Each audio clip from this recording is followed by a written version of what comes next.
อันนี้คือเขียดที่น้องไปซ่อนขึ้นนี่บ่สุดยอดเลย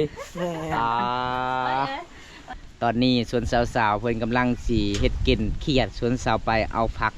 หอมพี่น้องผักบัวได้อันนี้เป็นส่วนผักของสาวโสดโดยทุกคนอันนี้มันภาษาบ้านเจ้าเอิ้นผักยังผักบัวนี่ผักบัวโอ้ทางนั้นเด้บัดงอสุดยอดเลยทุกคนสบายดีไหมเท้าจะได้ลูกสาวของไอ้แม่เมื่อนี้ยังโสดอยู่บ่บุมีไผมากเลยโอ้บุมีไผมากเลยไอ้แม่เท้าเอาขะดองเพลงเฮาบ่เอาขะดองแพงประมาณเท่าไรแม่เท้าจะบ่เอาขะดองเพลง30 ล้าน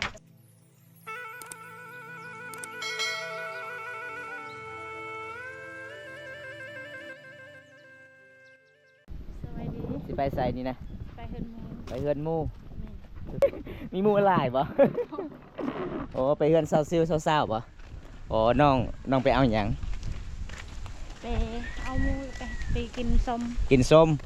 อันนี้จะเป็นสาวไปเด้อพี่น้องสาวสวยบ้านป่าสาวบ้านภูมิมีพี่น้องเลย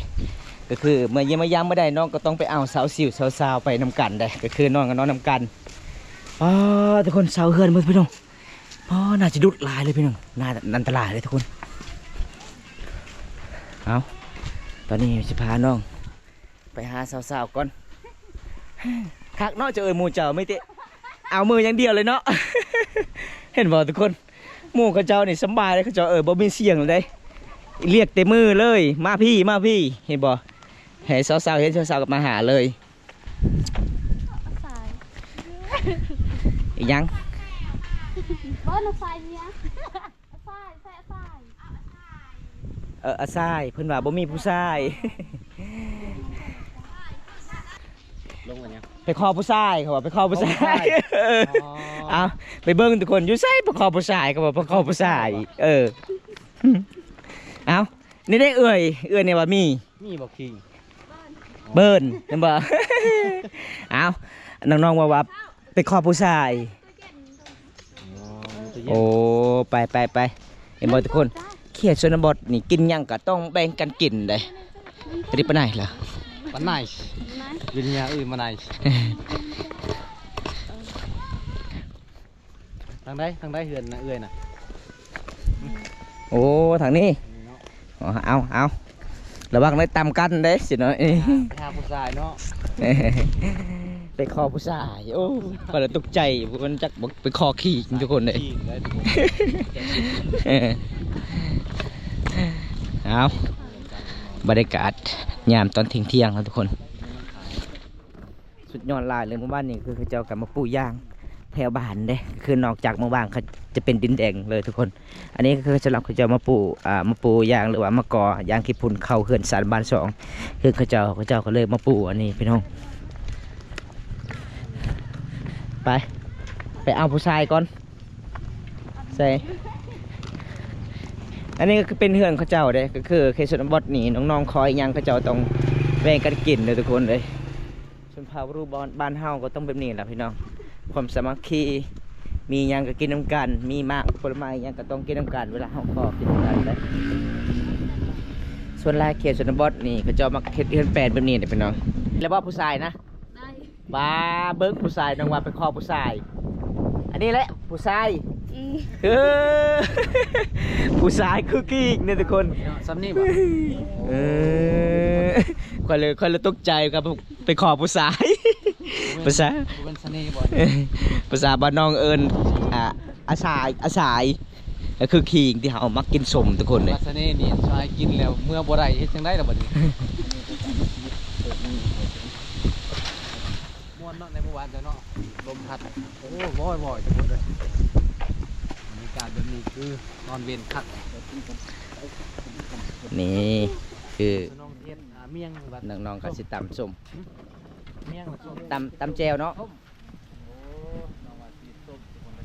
วางได้สาวๆตดใส่แล้วเลยได้สาวไปเจ้าชวนกันติดกันเลยเอาเดี๋ยวทักทายไม่เท่าเพิ่นก่อนสบายดีไม่เท่าจะเห็นยังนี่นะตำหูบตำสิ้นเนาะโอ้ตำสิ้นก็คือใกล้ที่สุดแล้ว บ่แม่นลูกสาวจะเอาผัวหรือบ่แม่เฒ่าเจ้าตามสินฮะ เอายามเอาลูกเอาตัว โอ้ยานลูกเอาผัวก็เลยตามสินไว้เพื่อไว้เนาะอยากอยากให้ลูกเคยเพิ่นว่าอยากสมมาลูกเคยทุกคนเวลาเคสสมดบ้านเฮานี่เวลาลูกสาวเอาผัวนี่ต้องสมมาเอาสินชุมเผามังกรให้ทางลูกเคยทุกคนเป็นยังไงลูกสาวของไอ้แม่มื้อนี้ยังโสดอยู่บ่ ยังโสดไม่มีใครมาก บ่มีไผมากเลยโอ้บ่มีไผมากเลยไอ้แม่เฒ่าเอาขะดองแพง เพราะเฮาบ่เอากำลังแพง ประมาณเท่าไรแม่เฒ่าจะบ่เอาขะดองแพง 30 ล้าน 30 ล้านก็ได้เนาะโอ้เอาทุกคนถ้าผู้ใดมักลูกสาวเพิ่นว่าบ่เอาขะดองแพงเด้อ30 ล้านก็คือ 50,000 บาททุกคนเลย ตอนนี้ลูกขอไปลินไปแอนอยู่เฮือนไอ้แม่ได้บ่ได้เนาะบ่ให้บ่แม่เฒ่า บ่ให้ บ่ให้เนาะลูกสาวยังโสดเนาะ เอาไปก่อนทุกคนเลย ได้ลูกเคย โอ้เพิ่นว่าดีใจสิได้ลูกเคยได้ถ่ายมีคนมักบ่ตากะสิบ่อยากรบกวนแม่เฒ่าเพิ่นก่อนเพราะว่าแม่เฒ่าเพิ่นก็สิตามศีลเขตชนบทบ้านเฮานี่ตามศีลแบบนี้ทุกคนเอาตอนนี้น้องก็ไปขออาสายทุกคนพังบ่แจ้งก็คือผู้ชายเด้อยู่ไสผู้ชายเจ้าน่ะอยู่ไสสาวๆเอออาสายเนาะ กลางเลยเหรอ อาสายคือขี่ จน เนี่ ได้ ย เลยมาเนี่ย ใส่เบดเลยใส่เลยแล้วแต่สูตรน้องอยู่เฮ็ดได้แต่เพิ่นว่า อะไรก็กินได้หมด แม่น้องถนัดตำสายตำครัวเอา ไปหมดแล้ว มันเป็นเงินเปิด วันนั้นจะกินนะอิหยังก่อนตำหุ่งซาซ่าไว้เห็นบ่แม่ว่าจะไป ซิว สาวซิวโอ้ สาวๆเด้อทุกคนนะ มาเมื่อนี้สังเกตลังเบิงเลยทุกคนสองสาวนี่ก็คือผู้สาวโสดนี่นุ่งทรงได้เด้ทำผู้สาวบ่โสดมีแต่นุ่งสินนุ่งผ้าถุงทุกคนเขตชนบทบ้านเฮาหนึ่งมาคนมีแฟนนุ่งสินได้แล้วก็คนเอาผัวเห็นบ่ทุกคนนี่ก็คือผู้สาวยังโสดก็คือเขาเจ้าก็นุ่งทรงได้พี่น้องแบบบ้านเฮาทุกคนถ้ามีแฟนบ่เอาผัวบ่ถ้าเฮานุ่งทรงก็คือแฟนหายผัวหายยานมักคนอื่นอีกก็คือแบบนี้ล่ะพี่น้องเอ้ยเขตชนบทบ้านเฮาเด้อทุกคน ตามประเพณีเนาะ แม่คือนี่ชุมพรมัง ถ้าก ร ผู้ใดอยากสังเกตแบบผู้สาวในแพรมังกรนี่ก็คือสังเกตแบบเจ้านิ่งนุ่งสิ้นเด้อนุ่งสิ้นคือมีผัวมีแฟนแล้วถ้าผู้ใดนุ่งทรงนี่ยังโสดยังซิงเลย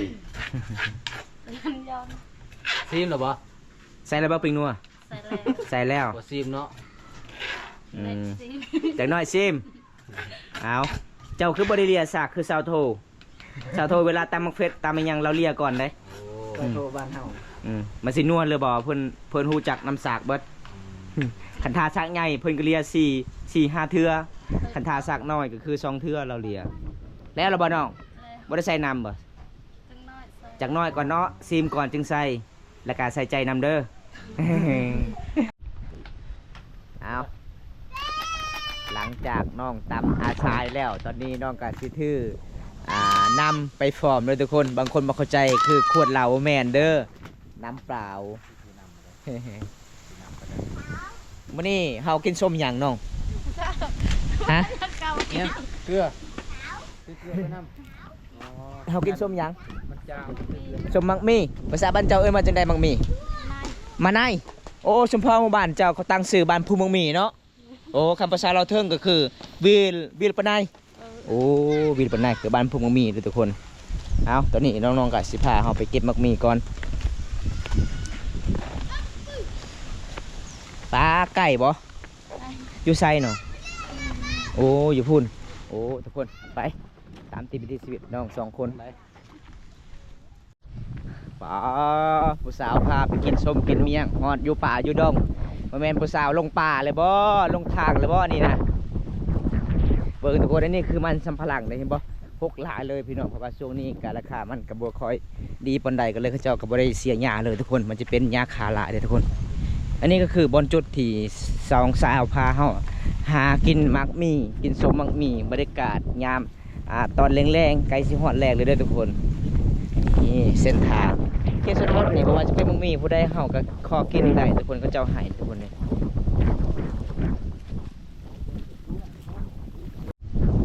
เอาลีนใหญ่ขึ้นกกมักมีเด้อทุกคนเก่งหลายเลยพี่น้องสุดยอด มาสาวก็สาวไปเอิญซีเด้อ มากินส้มเด้อ สาวไปเอิญแน่ มาเด้อมากินส้มน้ำกันเด้อ นี่ สมเลยทุกคนเลย ข่อยเอิญมีอย่างเด้อ มาทุกคนกินเมียงบางมีน้ำกันบะหมี่ปลาแดกนะมีแต่เกลืองัวอากาศคิงแซ่บเนาะแซ่บหมู่บ้านจะบ่มีห้องน้ำ กินแล้วพาแรงเกาปลาลูด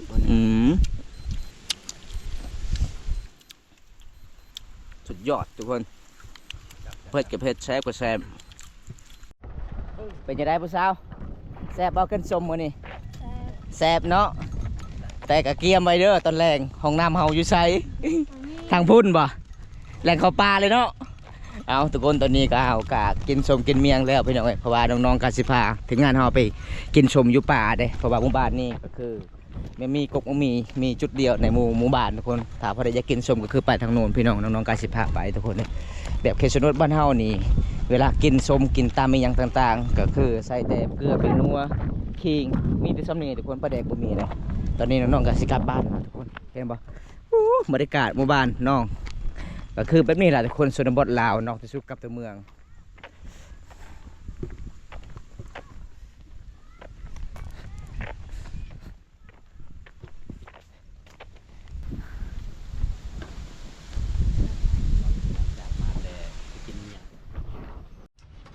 ป้าจะเห็นอย่างเนาะสาวไป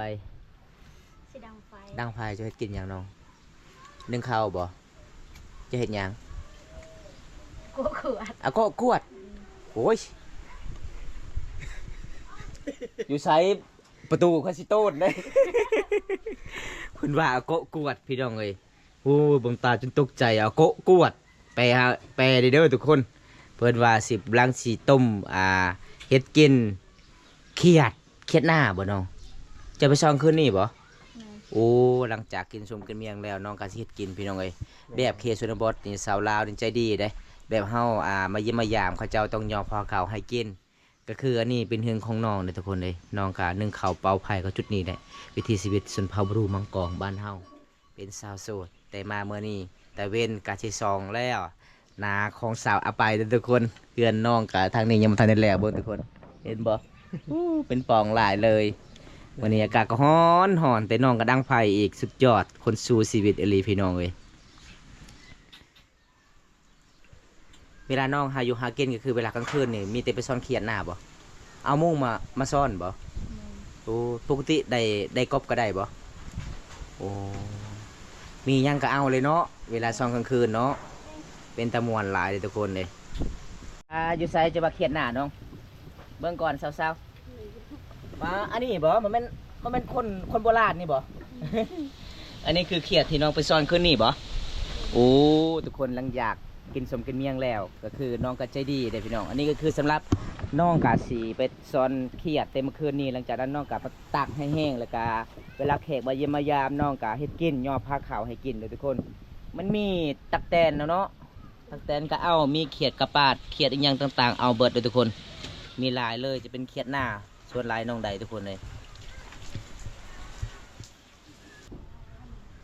นี่เห็นบ่ทุกคนสาวสวยบานป่าอันนี้จะเป็นสาวๆได้เพิ่นมีเขียดเพิ่นก็เอาเขียดมาตีเฮือนเพิ่นแล้วก็ให้เฮ็ดกินอยู่เฮือนสาวไปเป็นหมู่คู่กันน้องก็บ่มีพ่อแม่เลยก็เลยเฮ็ดพี่น้องกันกับสาวเอาไปพี่น้องไปใส่ไปนำกันน้องก็นอนนำกันเลยทุกคนโอ้ยเห็นแล้วก็สงสารน้องหลายน้องใจดีพี่น้องมีเขียดไปซ่อนคืนนี้ก็คือเฮ็ดกินอยู่เฮือนหมู่นี่ล่ะพี่น้องเขาเอิ้นว่าดำรงชีวิตแบบเดิมอยู่ตามลำพังก็ว่าได้เด้อทุกคนน้องสู้ชีวิตเก่งเนาะชีวิตกินเนาะน้อง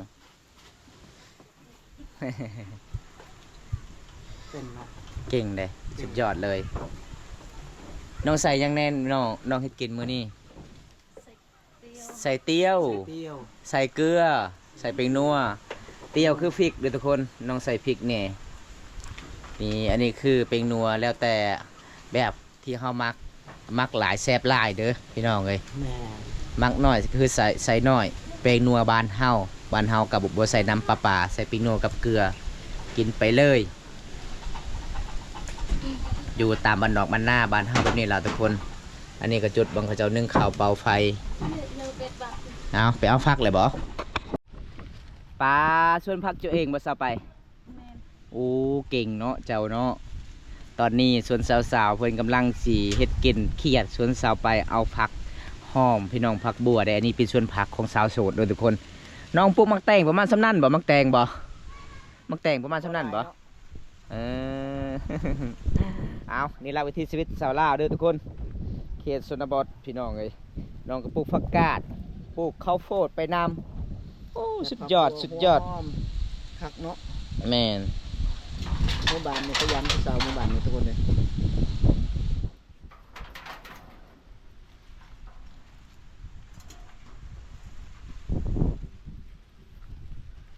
มองไม่บ่มาเก็บบ่จะเป็นเงี้ยมากระบัดในทุกคนใน อันนี้มันภาษาบ้านเจ้าเอิ้นผักหยังผักบัวนี่ อันนี้พมอมอันนี้ ฮะผักหยังฮะภาษาบางกองเด้ภาษาบางกอง ซ้ำกล้องไหม ผักอีหยังภาษาบางกองเอิ้นภาษาบ้านเจ้าเอิ้นผักอีหยัง เมื่อกี้พมอ ผักบัวโอ้ทางนั้นเด้ บัดงอ บัดงอโอ้แบบประมาณสำนี้ทุกคนน้องเวลาเฮ็ดกินเห็นบ่ใส่ผักบัวผักหอมป่าผักหอมปีเอาตอนนี้น้องก็ขึ้นบ้านแล้วเอา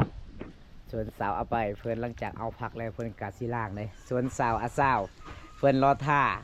เพื่อนเป็นแม่ครัวมื้อนี้เด้อทุกคนฝีมือสาวๆนี่สุดยอดหลายเลยพี่น้องเอ้ย เพื่อนมีเกียรติหน้าเพื่อนก็เอาเกียรติหน้ามากินพี่น้องเห็นบ่สนบทสาวลาวนี่ใจดีเลยเบิดคำสิเว้าเด้อพี่น้องถ้าผู้ใดมาเยี่ยมมายามสาวลาวเขตนี้บอกเลยว่าบ่ผิดหวังแน่นอน เที่ยวแรกเลย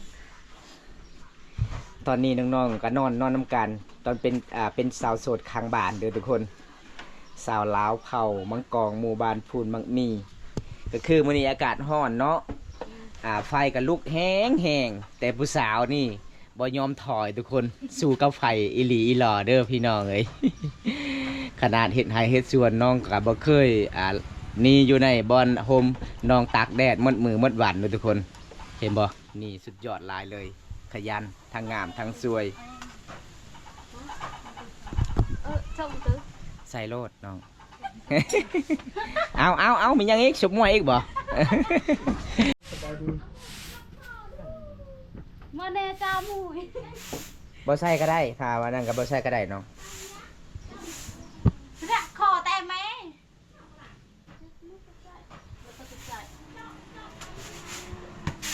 เสร็จใส่ อันนี้น้องเฮ็ดหยังนี่นะใส่กับเขียดบ่โอ้เวลาต้มเขียดนี่เฮ็ดกินนี่คือต้องใส่ข้าวสารไปนำเนาะ แซ่บเป็นเราแบบนั้นเนาะ สูตรแบบบ้านๆเด้เอาไปโอ้ขยันเบิ่งพี่น้องเอาประตูก็เข็บใส่เลยเบิ่งทุกคนสูตรสาวลาวเฮ็ดกินเห็นบ่พี่น้องนี่สามัคคีหลายเด้นี่สุดยอดเลย แม่ เอ้ย เก่งสองคนนี่กิ้งเลย เฮ็ดหยังก็เฮ็ดพร้อมกันเนาะ หมูสมองก็คือ1ชั่วโมงเด้อทุกคนเลย สมอง สบายดี FC เนี่ย FC ทักทายสบายดีนี่เด้อ สบายดี สบายดีไปว่าบ้านสวนเนาะโอ้มื้อนี้น้องก็บ่ได้บ้านสวนธรรมดาทุกคนเลยมื้อนี้น้องก็อยู่กับไฟเด้การฮอนหลายทุกคนบอลจุกเขาเจ้านึ่งข้าวเป่าไฟเห็นบ่เขตชนบทแบบนี้ล่ะพี่น้อง FC ถามได้อาหารหยังกินฮะ กินเคียร์ กินเครียดภาษาบ้านน้องเอิ้นว่าจังได้เครียด หวานแกด กวนแกดน้องว่าเฮ็ดกินกวนแกดเด้อทุกคนกวนแกดก็คือเครียดน้อยเครียดหน้านี่ล่ะตอนนี้ผู้สาวรอท่าเครียดกับยังบ่ทันได้สุกทุกคนผู้สาวก็หิวข้าวหิวน้ำแล้วพาเฮาไปกินสมอยู่ป่าหลังจากนั้นน้องกาสิย่อพาข้าวให้กินอีกสุดยอดพี่น้องเอ้ยสาวลาว2คนนี่ ป้าเจ้าสองคนนี่คือพิดกันเนาะอยู่นำกันเนาะ แม่ ไม่ยังคือปีนหลังใส่กัน สาวกับสาวสิวให้กระเตกกินนี่เนาะอยู่ในเฮือนเรากับเงยเรานะให้กระเตก อืม บ่ได้ติดกันเลยนะอยู่ห่างกันนะ สาวๆเจ้ายังจะปีเลยเจ้าฮะ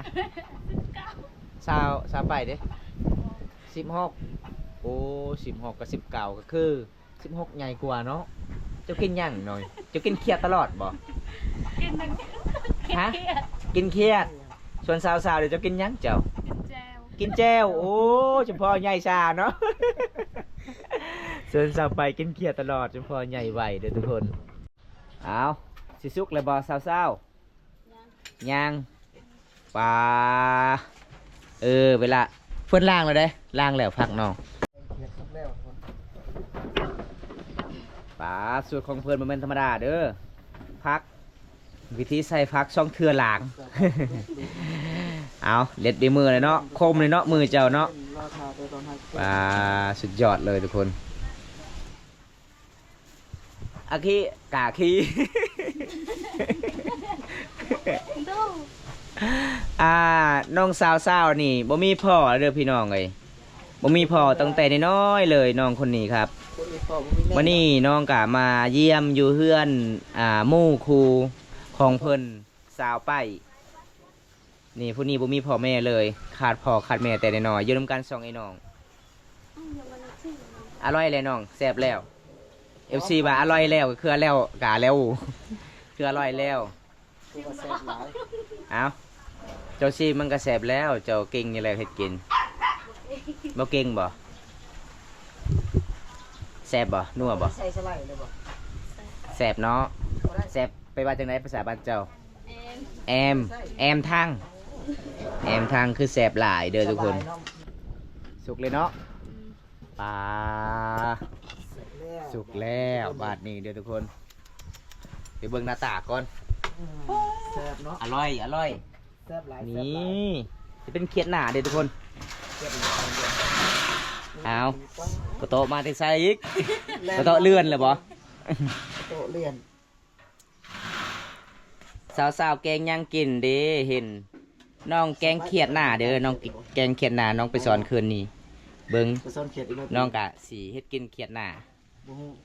มื้อนั้นคือแบบไปเลยได้บ่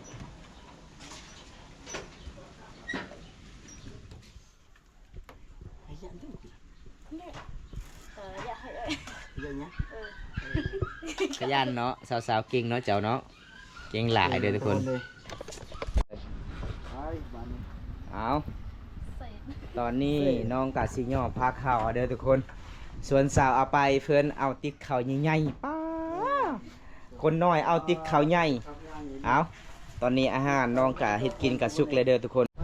เดี๋ยวผมน้องๆ นี่ คือน้องสาวเศร้ากับน้องสาวไป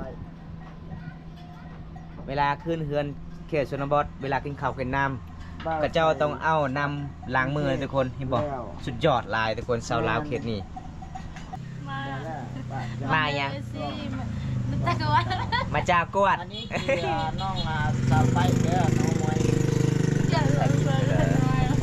กวดก็คือเขียดเนาะอ๋อมาทุกคนตอนนี้น้องกะถ้าผู้ใดอยากกินเขียดอยู่เฮือนน้องนี่เขียดก็งามเป็นตาแสบหลายเลยทุกคนก็คือพี่มือน้องสาวคนงามเลยทุกคนเลยเอ็นแล้วก็โอ้ยน้ำลายออกแล้วพี่น้องถ้าผู้ใดอยากมากินก็มาได้เด้อทุกคนมาจุดๆน้ำกันพี่น้องเอาลงมือก่อนเลยจะพาเพื่อนเอา เอาแนมหน้าอีก นักสเลนเต้ ยังเฉลนเต้นนะมากินน้ำกันพี่น้องเบิ้งน้องกินกระแสบหลายเด้อทุกคน มาเดิมมากินน้ำกันเครียด อร่อยเนาะแอมลึก จ้าเลย จ้าเอาจ้าโดยจ้ามันโตเด้อ FC เอ้ยจ้าเด้อกินข้าวน้ำกันได้อพี่น้องเอ้ยเป็นยังไงผู้สาวสองคนอิ่มเลยบ่อิ่มเลยเนาะเอาตอนนี้น้องๆกะกินข้าวกินน้ำอิ่มแล้วทุกคนเลยมื้อนี้กะขอขอบใจหลายเด้อที่ตอนรับอายเป็นอย่างดีมื้อนี้เด้อมีตำมักมี่มันเป็นตำมักมี่ กินสมมักมี่เมียงมักมี่แล้วก็เอาเขียดมากิน ตอนแรงพาอายไปซ้อนเขียดเด้อตอนแรงเด้อ เอาทุกคนจะได้บอมตากาสิปิดไว้สักนี้ก่อนคลิปนี้ถ้าพอได้ครับชมคลิปนี้แล้วก็อย่าลืมฝากกดไลค์กดแชร์กดติดตามไปเด้อพี่น้องอัปเดตไปที่ชีวิตสาวลาวเขตชนบทชุมเผาบรูมังกรกาจบเพียงเท่านี้ก่อนคลิปหน้าพบพอกันใหม่ขอกล่าวคำว่าสบายดีบ๊ายบายเนี่ยบ๊ายบาย